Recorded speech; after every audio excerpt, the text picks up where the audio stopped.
ILO defines, ILO, International Labour Organization, ILO defines social security as the security that society furnishes. Social security as the security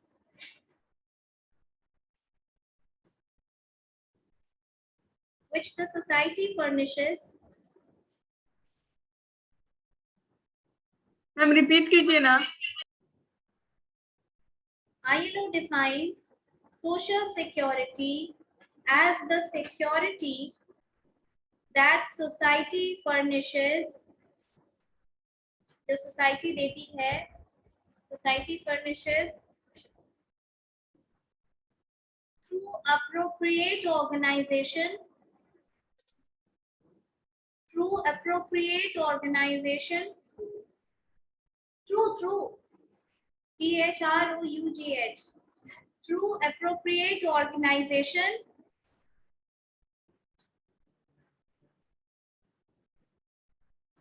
against certain risks,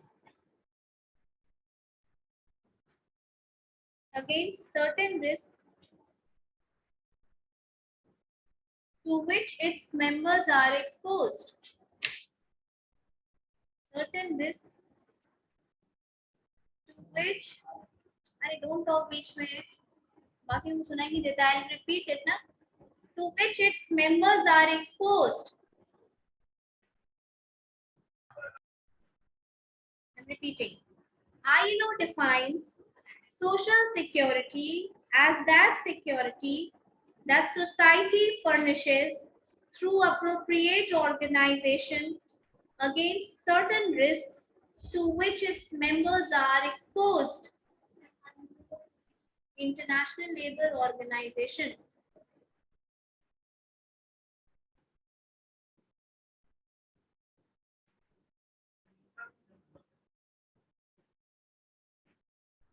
Relaxed.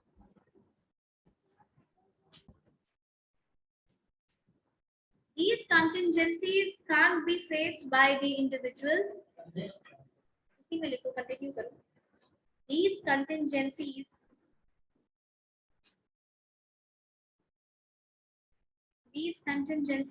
can't be faced by the individuals alone.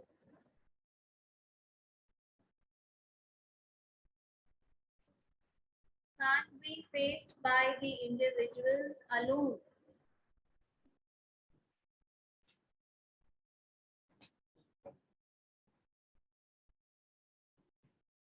Next, you write down objectives of social security.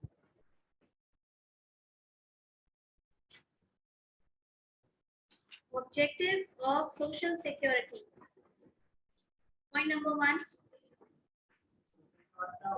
Social security जिसका class हो रहा है. Objectives of social security. Write down. First point. To continue income of the employee.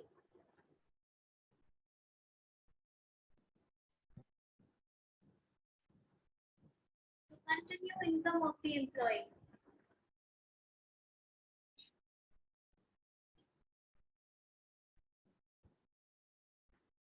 To provide support in livelihood to the employees.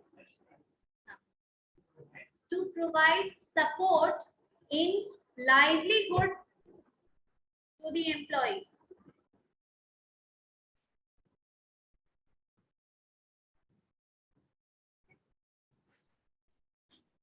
To provide support in livelihood to the employees. Next, to prevent the social problems. To prevent the social problems in case of contingencies of life.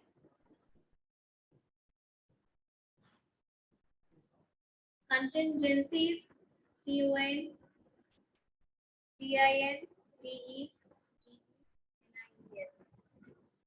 To prevent social problems in case of contingencies of life.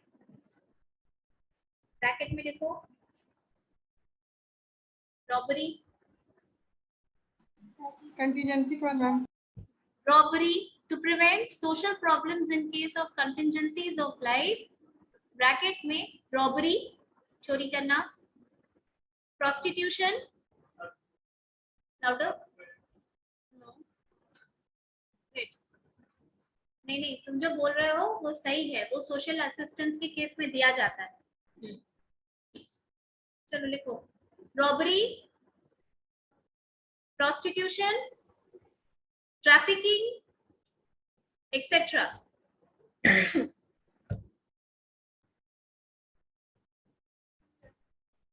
Trafficking, trafficking मतलब illegitimate जो selling होती है. Human trafficking, Jharkhand Orissa, ये आदमी बेच देना, बच्चे बेच देना, वुमेन को बेच देना. हाँ, वो भी होता है, उसके लिए भी की जाती है. भीख मंगवाने के लिए भी की जाती है. और कौन लोग अपने बच्चे बेचते हैं? जो बहुत गरीब होते हैं. जो ट्राइबल एरियाज में आप देखेंगे कि जो बच्चे बेचते हैं वो जनरली झारखंड वगैरह के बहुत इंटीरियर के लोग होते हैं. उड़ीसा, झारखंड. ओके. जब 2012 में अर्थक्वेक आया था, किसी को याद होगा कि नहीं, बहुत तेज अर्थक्वेक आया था. उसका शायद सिक्किम के गैंगटॉक में एक मंगन गांव था, वहां पर उसका एपी सेंटर था. तो बहुत क्लोज था, पटना तक बहुत ज्यादा फील हुआ, लेकिन वो सब एरिया उड़ीसा ये सब बहुत ज्यादा प्रभावित हुआ था. तो हालत इतनी बुरी, 6 पॉइंट समथिंग था उसका. हाँ, उस टाइम पे 8-9 बजे रात को भूकंप आया था. हालत इतनी बुरी थी कि बहुत दिन तक चीजें नॉर्मल रिज्यूम नहीं कर पाई थी. तो कैंप वगैरह में लोग रहते थे. कैंप लगाया गया था सरकार से. अब उनके 4 बच्चे 5 बच्चे, डोंट टॉक. 4 बच्चे 5 बच्चे ऐसे रहते हैं. उनके बच्चे आप देखते ना किस तरह से रहते हैं. छोटा सा बच्चा यहाँ है, छोटा सा उधर, उसको कोई मतलब नहीं है, बहुत ज्यादा ऐसे रहता है ना. तो उस समय ट्रैफिकिंग का केस बहुत ज्यादा बढ़ गया था.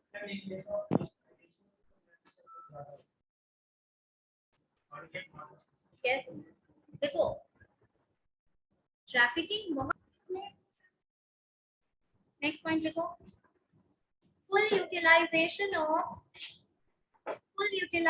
of working efficiency, full utilization of working efficiency on hazardous work. Hazardous work, hazard, HAZARD, hazard, OUS, hazardous work.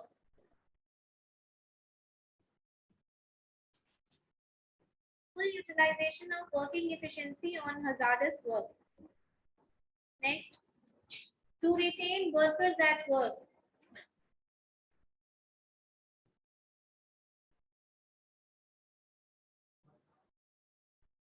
To retain workers at work. Next, to improve morale and job satisfaction.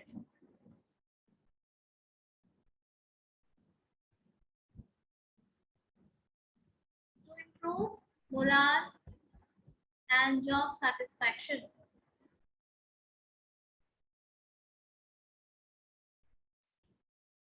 Next, one of the important objectives of social security is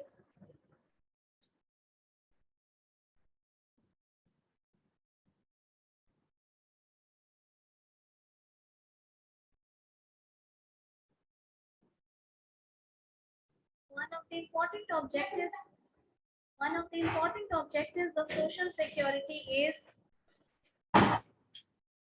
to improve the supply of labor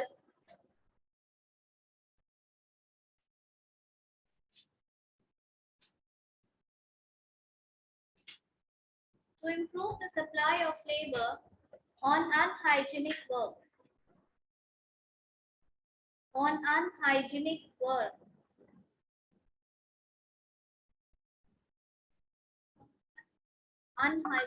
work.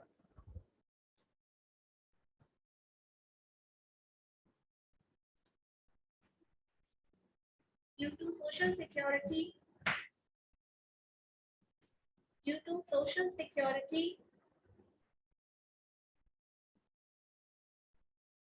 a large number of workers are attracted towards this kind of job. Large number of workers are attracted towards this kind of job.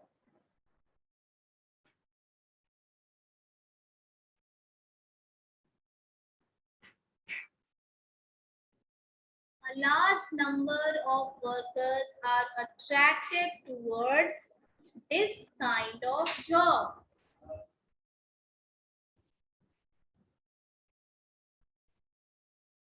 लिखे कि अभी नहीं लिखे? Next, last point, right on. To minimize absenteeism,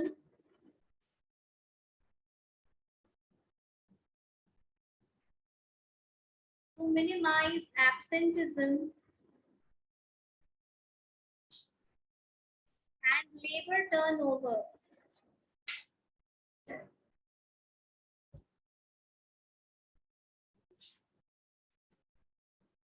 To minimize absenteeism and labor turnover.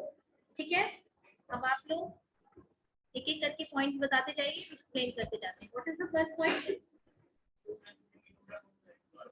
ये understood सी बात है. अगर आपको कोई कंटिजेंसी ऑफ लाइफ है, इफ यू फॉल सिक, अब यहाँ सिकनेस का मतलब सिर्फ सर्दी खांसी बुखार नहीं है. सिकनेस एक्सटेंडेड सिकनेस हो सकता है.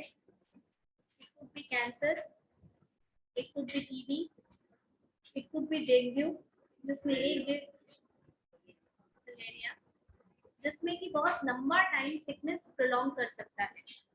अब वैसे टाइम पे अगर एम्प्लॉयर ये सोचने लगे नो वर्क नो वेज, तो ये दुगनी मार हो जाएगी उसके घर वालों के लिए. एक तो एम्प्लॉयमेंट, एक तो कंडीशंस खराब है, आप सिक हैं.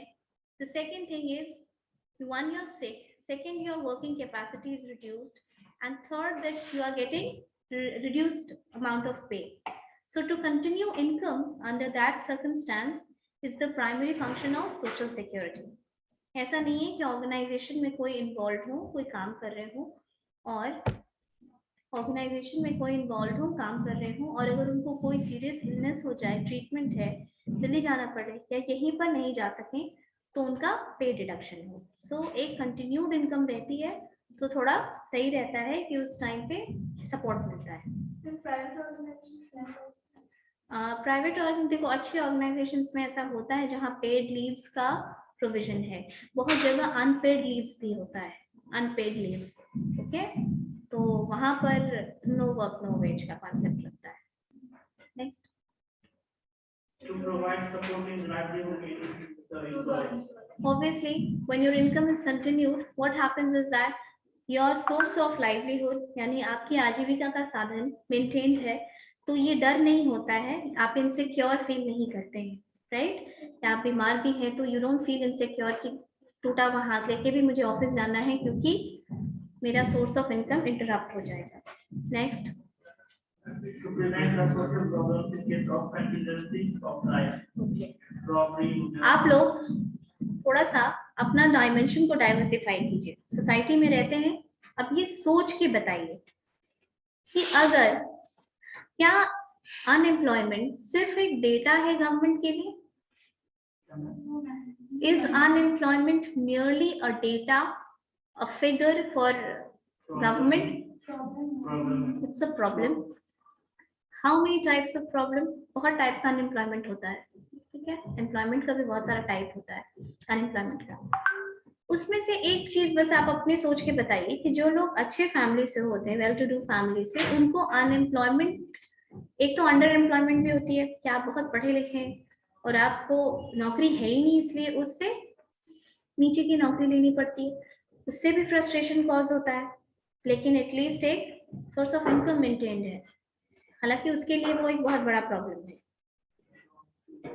नेक्स्ट थिंग, जो रिक्शा वाले हैं, ठेला वाले हैं, जो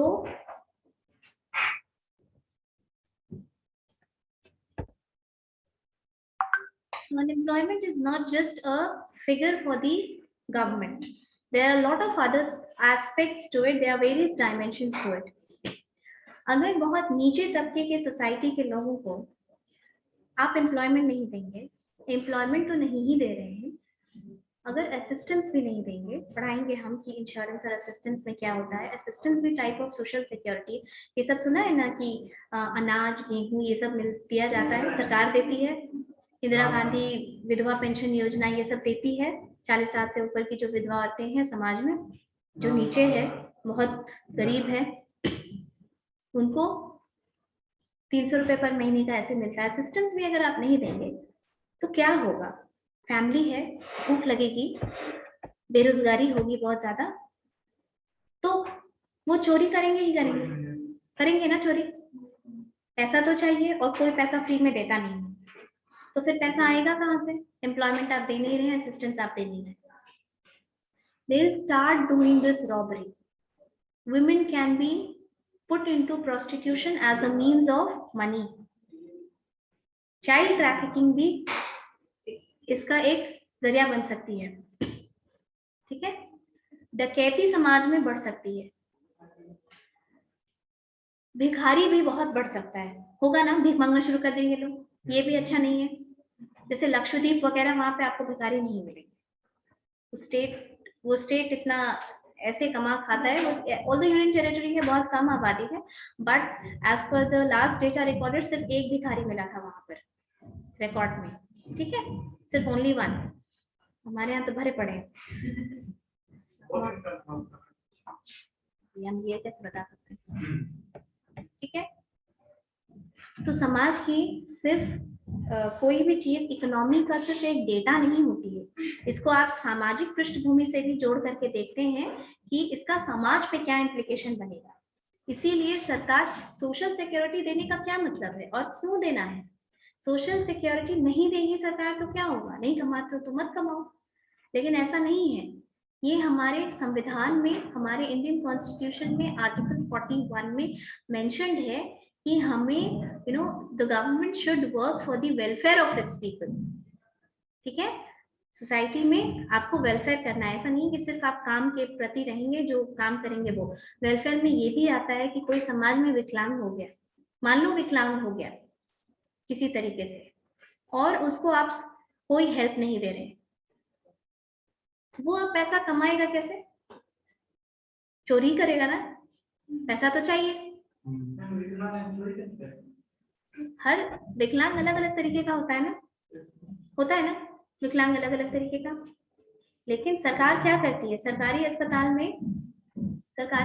में ये देती है प्रोविजन कि आप जब किसी कंडीशंस में कुछ कट हो गया, डिसेबल हो गए, तो देखते हैं ना आप सरकारी अस्पताल में आर्टिफिशियल हैंड या आर्टिफिशियल लिम्ब लगाने का प्रोविजन है। ये सरकार क्यों देती है? सोशल सिक्योरिटी के तहत देती है।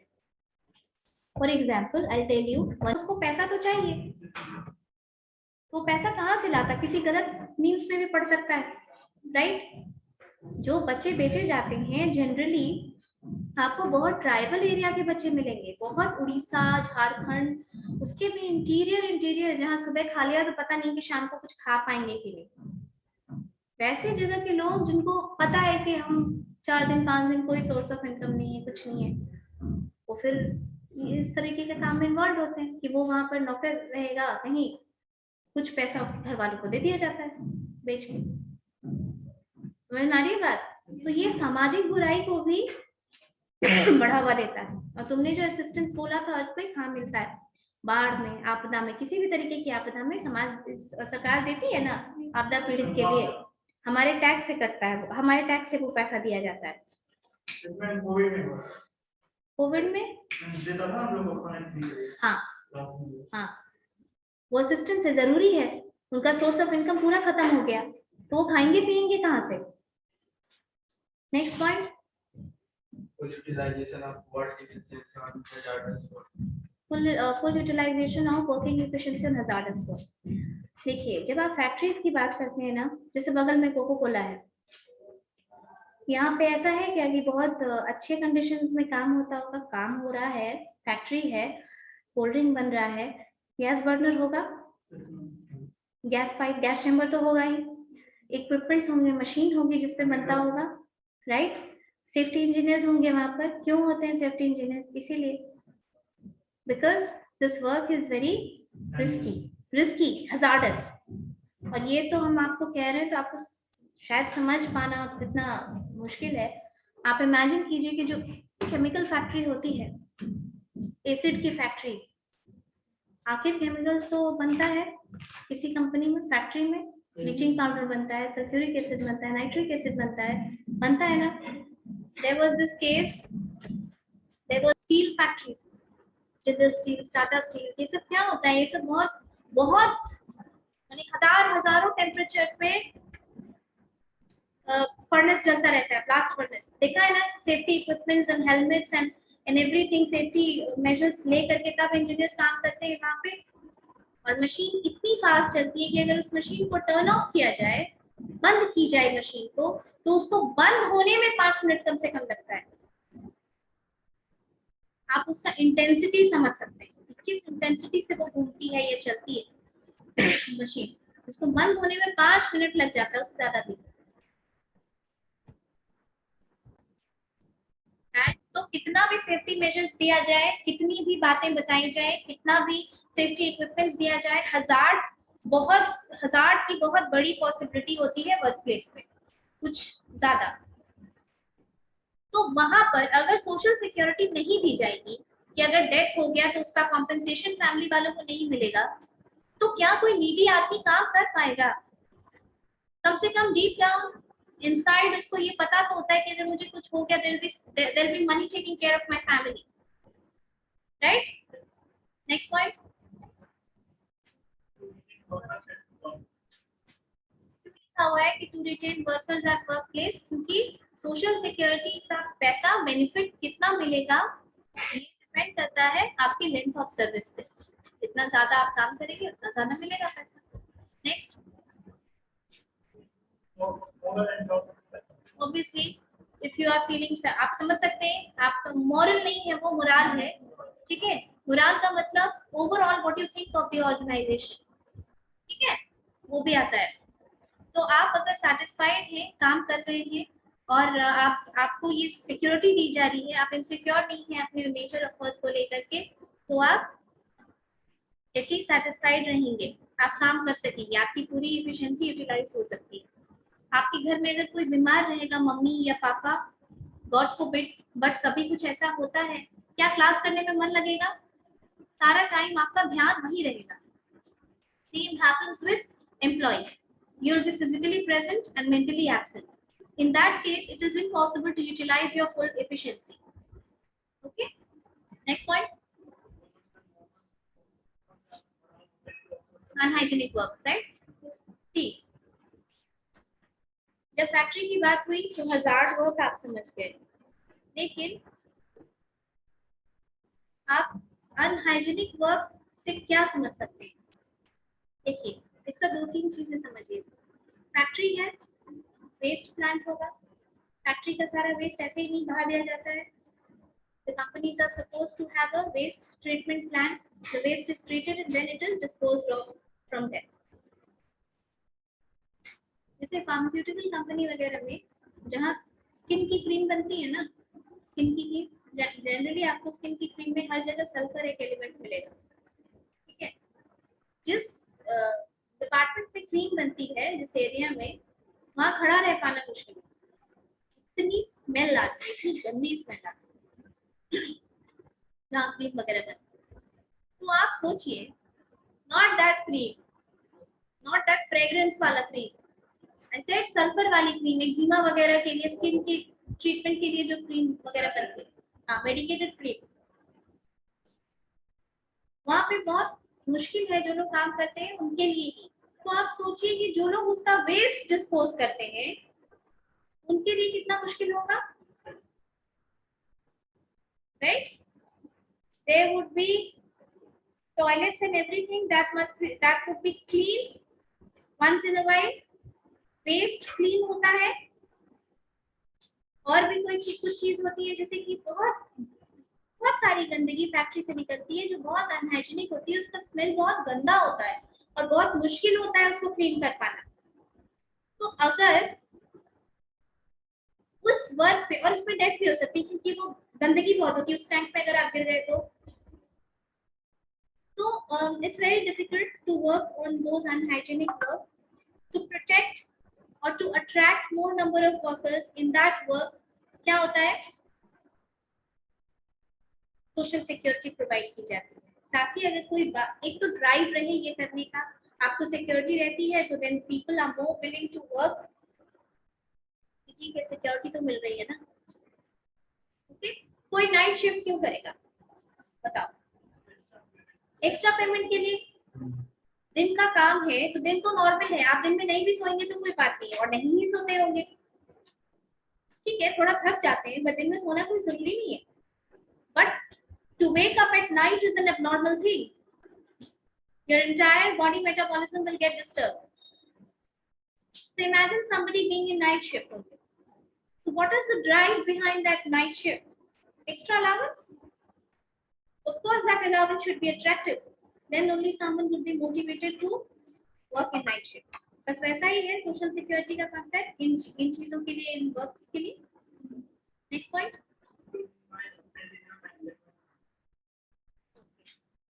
to minimize absenteeism and labor turnover. Labor turnover, you know, I don't want the exact answer, but कोई idea हो तो बताइए।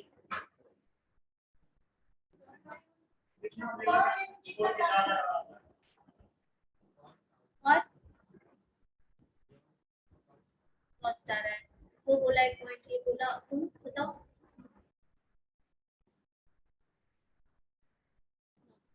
But you must have studied this labor turnover, आपको सेकंड ईयर में सेकंड स्टेप में इंडस्ट्रियल पॉलिसी पढ़े, exit policy, labour welfare.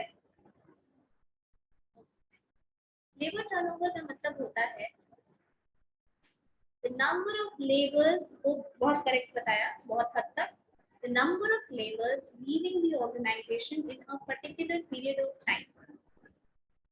जब आप लेबर टर्नओवर की बात करेंगे हमेशा टाइम स्पेसिफाई करेंगे, क्योंकि ये डेटा हमेशा ईयर्स में या किसी समय के लिए पूछा जाता है कि इस समय में लेबर टर्नओवर रेशियो क्या है। लेबर बेहतर के तलाश में छोड़ के जाते हैं नौकरी, स्विच करते हैं, ज्यादा पैसा, ज्यादा बेहतर तलाश, better work culture and blah blah blah blah, there are various reasons for somebody to leave the organization। To an extent labor turnover is good also। क्यों गुड है बताइए? अगर एम्प्लॉइज छोड़ के जाते हैं तो इसका कुछ अच्छा इम्पैक्ट भी है। To an extent I said, एक लिमिट तक वो डेटा डिफाइंड है, तब तक ठीक है। तो किस एंगल से ठीक होगा बताइए सोच के।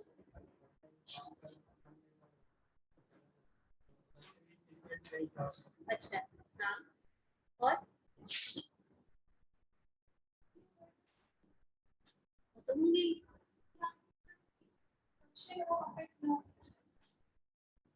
कैसे इफेक्ट नहीं होगा? बिल्कुल जाएगा, बिल्कुल इफेक्ट होगा। लेबर टर्नओवर अच्छा है टू अ लिमिट। किस तरीके से अच्छा है, क्या क्या अच्छाई हो सकती है अगर कोई लेबर एक ऑर्गेनाइजेशन छोड़ के दूसरे ऑर्गेनाइजेशन में जाता है? और लेबर का मतलब यहाँ सिर्फ लेबर नहीं है, वर्किंग क्लास को हम लेबर कहते हैं जब एचआर पढ़ते हैं तो। जैसे आईटी में कोई सिस्टम इंजीनियर छोड़ के दूसरा जगह चला गया तो उसको भी हम यहाँ लेबर में डालेंगे। आईटी में ये प्रॉब्लम बहुत ज्यादा है लेबर टर्नओवर का। नए एम्प्लॉय, हाँ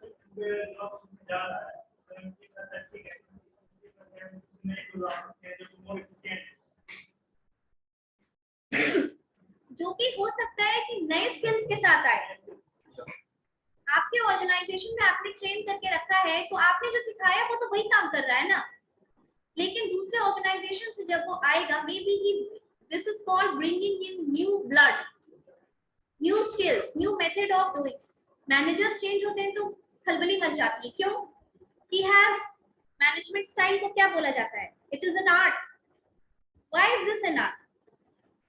everyone reads the same principle of management, same scientific theory पढ़ी, same Henry Ford की theory पढ़ी, सारी theory same पढ़ के आते हैं, लेकिन फिर भी management is an art. Why? Because despite studying everything at the same level, you have your own way of executing that management theory. आपकी cognitive thinking अच्छी हो सकती है, आपकी decision making skill अच्छी हो सकती है, आप problem solving skills आपकी ज्यादा बेहतर हो सकती है, आप इमरजेंसी में ज्यादा अच्छे से आप पेशेंट रहते होंगे. ये सब तो कैरेक्टर का स्ट्रेंथ है ना. तभी ना इंडिविजुअल बिहेवियर में आप मोटिवेशन पढ़ते हैं, लर्निंग पढ़ते हैं, परसेप्शन पढ़ते हैं, एटीट्यूड पढ़ते हैं.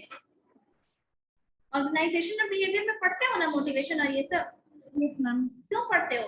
हर आदमी अलग तरीके से इसको लेता है, इसीलिए.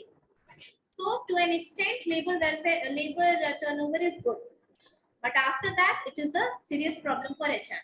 जैसे IT के लिए ये एक बहुत बड़ा प्रॉब्लम है अभी. बहुत जल्दी एम्प्लॉइज छोड़ते हैं. नेक्स्ट एक क्वेश्चन का आंसर करो. If I don't tell the management of this college that I am going off for a leave for 3 days, and I go off for a personal vacation, will I be called absent or not?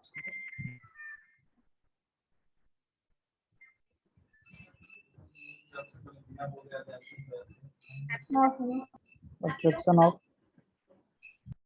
अगर हम यहाँ से बिना बताए किसी को चले जाते हैं छुट्टी पे पर्सनल वेकेशन के लिए, तो क्या हम एब्सेंट आवाज कट के आ रही है. Yes ma'am. और लीव लेके जाते हैं तो भी एब्सेंट. एंड अदर्स जब लीव लेके जाते हैं तो